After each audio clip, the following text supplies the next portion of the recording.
Well students, good morning. Online classes में आपका स्वागत है। आज हम फर्स्ट ईयर एचडीपी के फर्स्ट सेमेस्टर में वेटनरी एनाटॉमी सब्जेक्ट में चैप्टर नंबर 3 टिश्यूज़ का अध्ययन करेंगे। टिश्यूज़ में इससे पहले के चैप्टर में हमने अध्ययन किया था बोन्स का, यानी बोनी टिश्यू का अध्ययन किया था। आज हम अध्ययन करेंगे मस्कुलर टिश्यू, यानी पेशीय ऊतक जिसे बोलते हैं।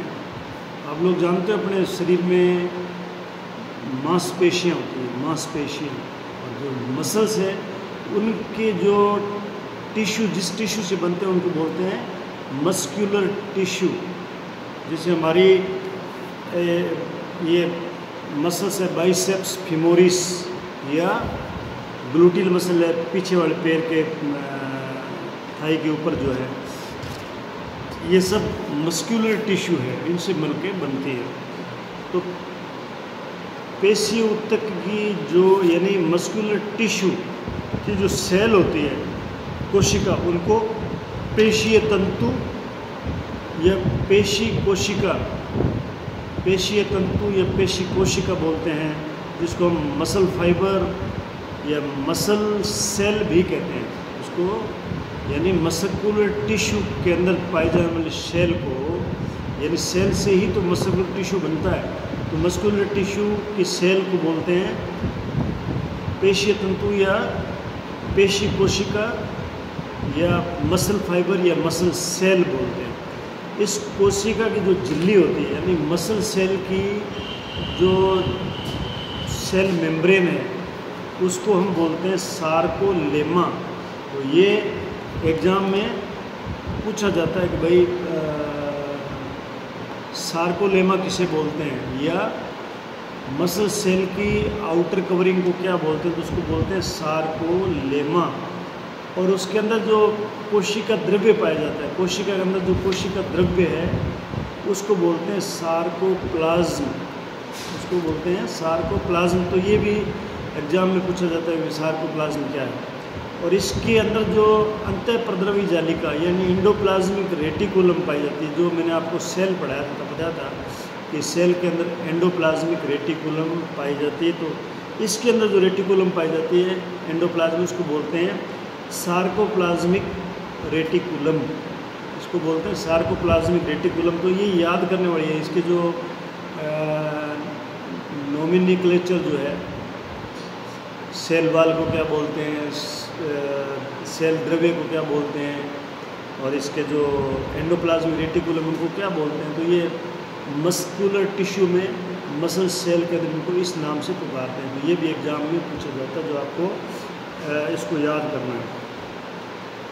प्रत्येक सबसे पहले तो ये कि जो पेशी ऊतक है, यानी ये मस्कुलर टिश्यू है, इसकी उत्पत्ति भ्रूण के मीजोड्रम से होते हैं। जो 3 ड्रम बताए, 3 लेयर बताई मैंने आपको। जो भ्रूण होता है या जो जाइगोट बनता है, उसके जब स्पर्म और ओवम का मिलन होता है, जो जर्म जिसे जाइगोट बोलते हैं, वो बनता है। तो उसकी 3 लेयर होती है। जैसे मतलब अपने ये करते हैं ना, जैसे एक रोटी है, इसके ऊपर दूसरी रोटी रखो, फिर तीसरी रोटी रखो, तो जो ये एक रोटी को हम एक लेयर मान सकते हैं। एक रोटी पे 2 रोटी, दूसरी पे तीसरी रोटी, ऐसे रोटी पे रोटी रखते हैं। तो वो जो 3 लेयर बढ़ती है, ऐसी जर्म लेयर होती है जाइगोट में। जाइगोट शुरू से बनता है तो उसकी 3 लेयर होती है। ये हम जो हमारे जो ऑर्गन जैसे होते हैं ना, हाथ पैर, ये पहले ऐसे नहीं होता है।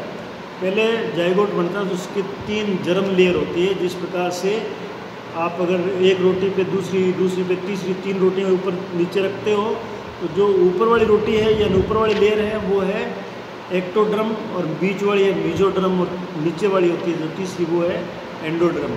तो ये बीच वाली लेयर से, जर्म लेयर से इस मस्कुलर टिश्यू का उद्गम होता है, यानी इसका जो है उत्पत्ति जो है भ्रूण के मीजोड्रम लेयर से होता है। तो ये भी मतलब याद रखने वाला, ये भी एग्जाम में पूछा जाता है। प्रत्येक पेशीय तंतु में, यानी जो मसल फाइबर है या मसल सेल है उसमें बहुत सारे केंद्रक पाए जाते हैं। ये बहुत इम्पोर्टेंट है, याद करने वाला है। जो मसल सेल है उस प्रत्येक मसल सेल में बहुत सारे केंद्रक पाए जाते हैं और वो हमेशा परिधि की ओर होते हैं, सेंटर में नहीं होते हैं, वो परिधि की तरफ पाए जाते हैं। और उनकी संख्या 80 से लेकर 100 तक एक स्केलेटल मसल सेल में न्यूक्लियस हो सकते हैं, 80 से लेकर 100 तक। तो ये कई क्वेश्चन बनते हैं इसमें कि एक तो ये मल्टी न्यूक्लिएटेड सेल्स होती है, उनकी संख्या 80 से लेकर 100 तक हो सकती है और वो परिधि की तरफ पाए जाते हैं, सेल की परिधि की तरफ पाए जाते हैं। पेशीय तंतु जो है वो हमेशा, यानी मसल सेल्स है, लंबे लंबे सेल्स होते हैं, ये हमेशा पूल की तरह होते हैं। पूल का मतलब होता है कि जिस प्रकार से हम जो झाड़ू काम में लेते हैं, झाड़ू के जो तिनके होते हैं, एक झाड़ू के जो तिनके हैं, एक तिनका हम एक सेल मान सकते हैं। तो जिस तरह से एक झाड़ूबंदी होती है, ऐसे ही इसके बंडल्स, सेल्स के बंडल होते हैं। उन बंडल्स को हम बोलते हैं प्राइमरी बंडल, यानी प्राथमिक पूल बोलते हैं उन बंडल्स को। प्राथमिक पूल या प्राइमरी बंडल बोलते हैं। प्रत्येक पूल में पेशीय तंतु जो है वो एक एंडोमाइजियम से घिरा रहता है। मतलब प्रत्येक पूल में जो सेल होती है उस सेल के चारों तरफ एक लेयर होती है जिसको हम बोलते हैं एंडोमाइजियम। जो आपके इस डायग्राम में दिया हुआ, डायग्राम जो है पेज नंबर 59 पे, एंडोमाइजियम जो है एक अकेली सेल के चारों तरफ पाया जाता है। जो लेयर उसको बोलते हैं एंडोमाइजियम, से घिरी रहती है। और प्रत्येक पूल जो है, यानी जो सेल्स का बंडल होता है, उस बंडल जो घिरा रहता है जिससे उसको बोलते हैं पेरीमाइजियम बोलते हैं। और पूरी पेशी जो है, यानी ऐसे कई बंडल से एक पेशी बनती है, एक मसल बनती है। वो मसल जिस कवरिंग से घिरी रहती है उसको इपीमाइजियम बोलते हैं। इपीमाइजियम के 3 डेफिनेशन है, इंडोमाइजियम, पेरीमाइजियम और एपीमाइजियम। इंडोमाइजियम, पेरीमाइजियम और एपीमाइजियम, तो ये तीनों आपको याद करनी है कि भाई ये कैसे कैसे किस किस को बोलते हैं। ये जो पेशी कोशिकाएं होती है, मसल सेल्स होती है, इनमें संकुचन की क्षमता होती है, यानी कॉन्ट्रैक्ट करने की क्षमता, संकुचन करने की क्षमता होती है। और यही जो संकुचनशीलता है जो प्राणियों में गतिशीलता के लिए आवश्यक है, मतलब गति के लिए आवश्यक है। और ये जो संकुचन जो होता है ना, ये मसल सेल में एक प्रोटीन पाया जाता है, कॉन्ट्रैक्टाइल प्रोटीन बोलते हैं। उस कॉन्ट्रैक्टाइल प्रोटीन की वजह से इसमें कॉन्ट्रैक्शन होता है।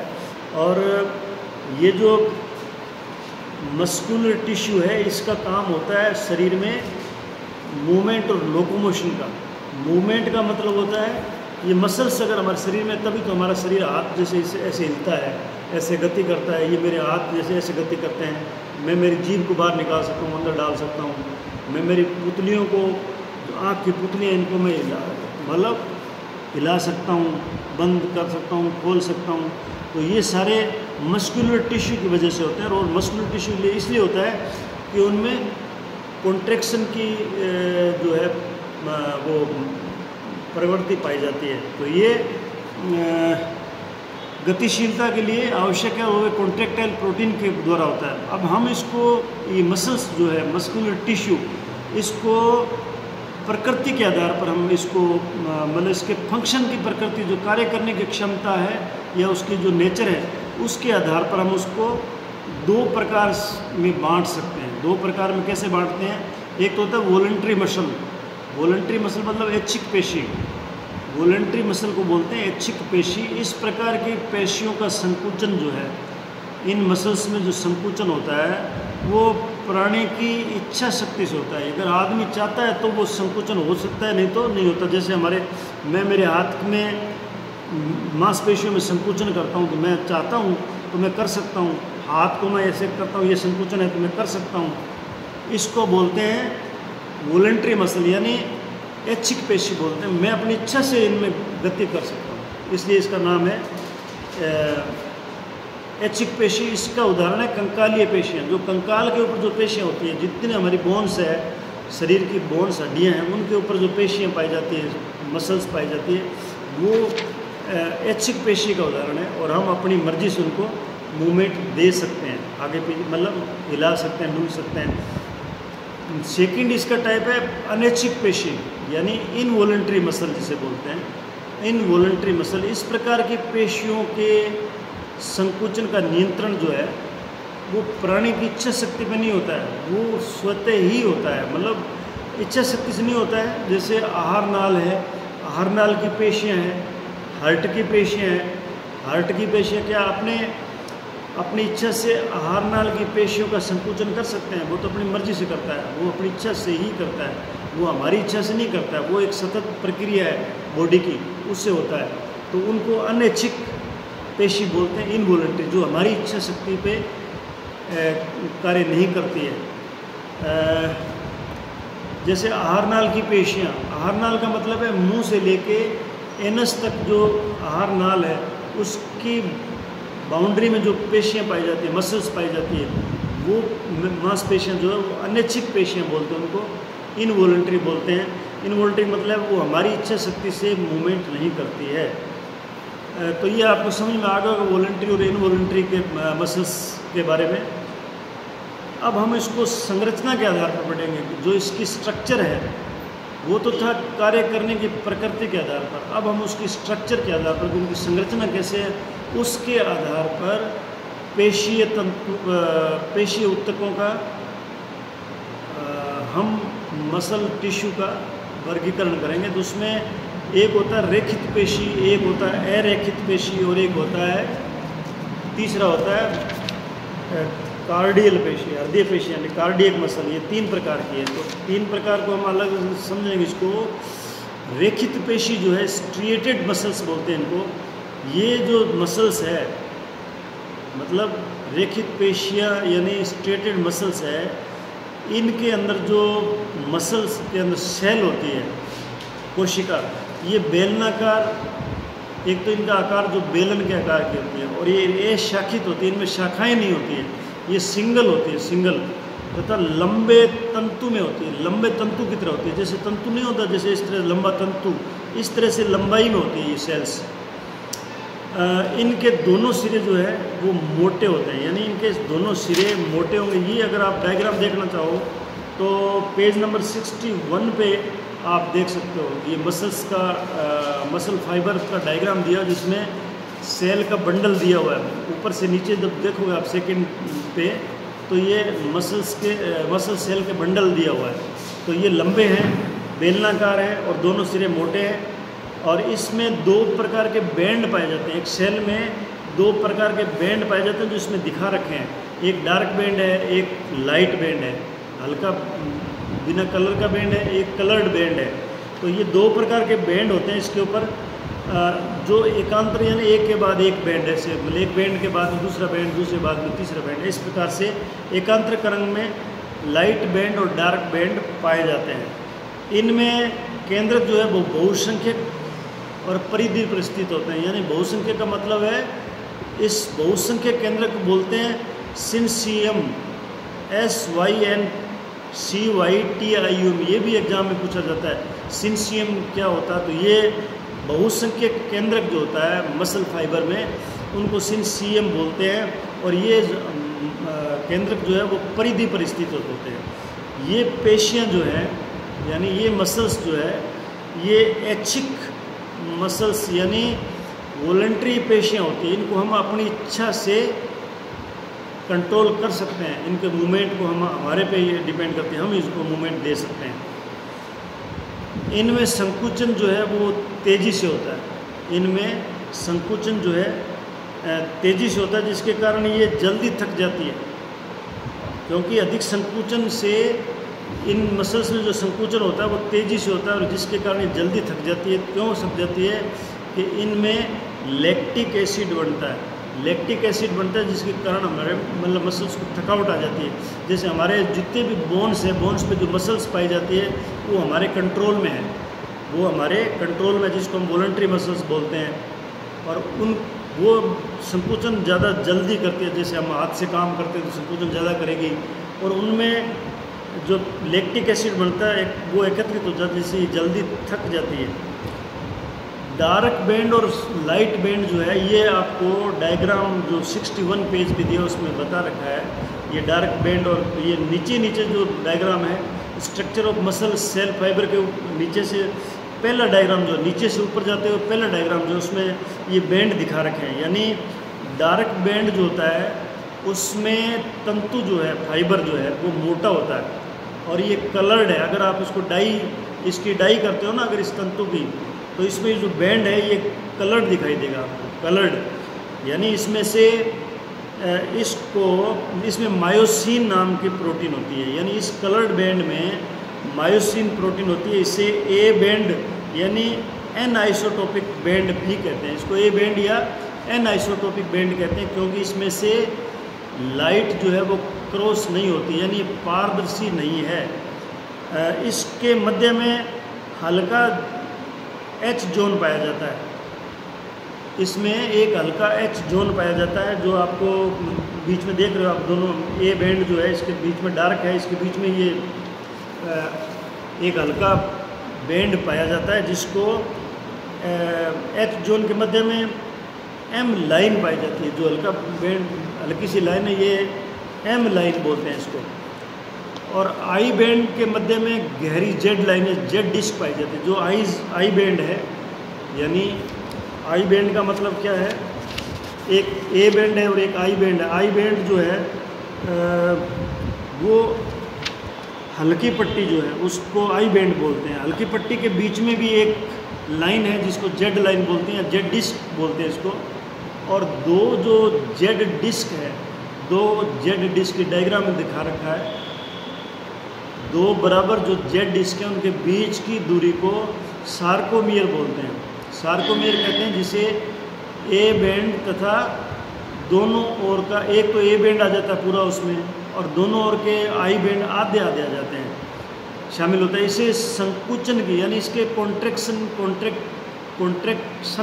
यानी संकुचन करने की क्रियात्मक इकाई है ये फंक्शनल यूनिट है संकुचन की।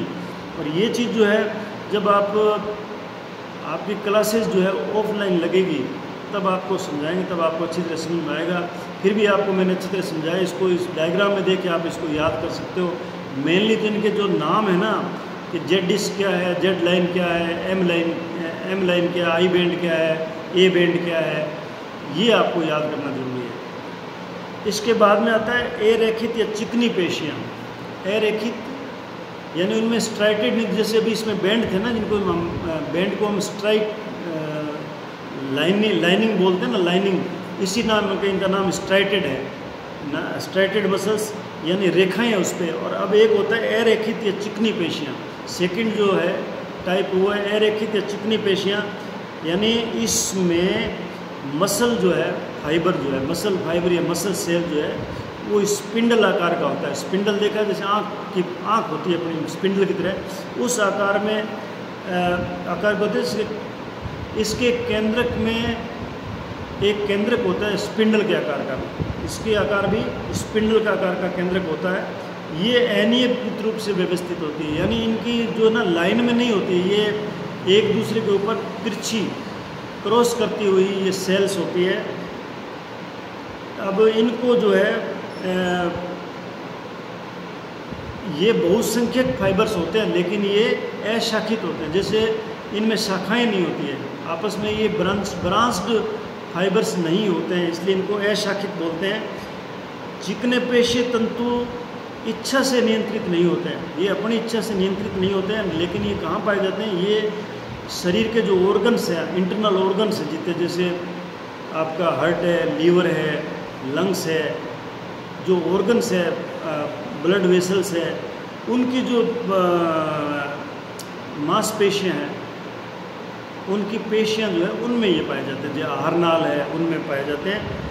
और ये बिना थके संकुचन की क्रिया करते रहते हैं, हमारे नियंत्रण में है नहीं, और लंबे समय तक इसमें किसी प्रकार की बैंड नहीं पाए जाते। जैसे उसमें बैंड थे आई बैंड और ए बैंड, वो इसमें नहीं होते हैं। इसमें आहारनाल की पेशियाँ, आँखों की पुतली और ब्लड वेसल्स की पेशियाँ, ये सभी पेशियाँ इसमें आती है। तो ये थी अनस्ट्रेटेड और स्मूथ मसल्स। अब आता है तीसरा हृदय पेशियाँ, जिसे बोलते हैं कार्डियक मसल्स। यानी ये पेशियाँ जो है कार्डियक मसल्स जो है, ये भी कार्डियक हार्ट में जो मसल्स पाई जाती है, हार्ट की दीवार में जो मसल्स पाई जाती है, उनको कार्डियक मसल्स बोलते हैं। और ये जो है अनैच्छिक होती है, यानी इनकी क्रियाकलाप पे हमारा कोई कंट्रोल नहीं है। ये हमारा इसमें कोई कंट्रोल नहीं है और ये स्ट्रेटेड है, यानी इनमें रेखित है। ये इनमें भी रेखाएं पाई जाती है। जैसे जो कंकालीय यानी स्केलेटल मसल थी पहले, या वॉलंटरी मसल्स में, उसकी तरह इनमें भी स्ट्रेटेड है, यानी स्ट्राइटेड है, ये रेखित है। और न थकने वाले तंतु वाली मांसपेशियाँ हैं। ये भी मांसपेशी थकती नहीं है और ये हार्ट जो है हमारा जब तक जिंदा रहते हैं लगातार स्पंदन करता रहता है। और ये जो है हृदय की दीवार में पाई जाती है। पेशी तंतु एक कोशिका होती है जिसमें एक केंद्रक पाया जाता है। यानी पेशी तंतु का मतलब है एक कोशिका। एक कोशिका को कार्डियक पेशी तंतु बोलते हैं और उसमें एक केंद्रक पाया जाता है। दो पेशीय तंतुओं को जोड़ने के लिए इसके मध्य, यानी दो पेशीय तंतु जो है वो आपस में जब जुड़ते हैं तो उसके बीच में एक इंटरकैलेटेड डिस्क पाई जाती है। उसके बीच में एक इंटरकैलेटेड डिस्क है। ये आपके डायग्राम जो दे रखा है पेज नंबर 63 पे, हृदय पेशियाँ जिसमें नीचे दे रखा है, उसमें ये इंटरकैलेटेड डिस्क जो है ये स्पष्ट की हुई है।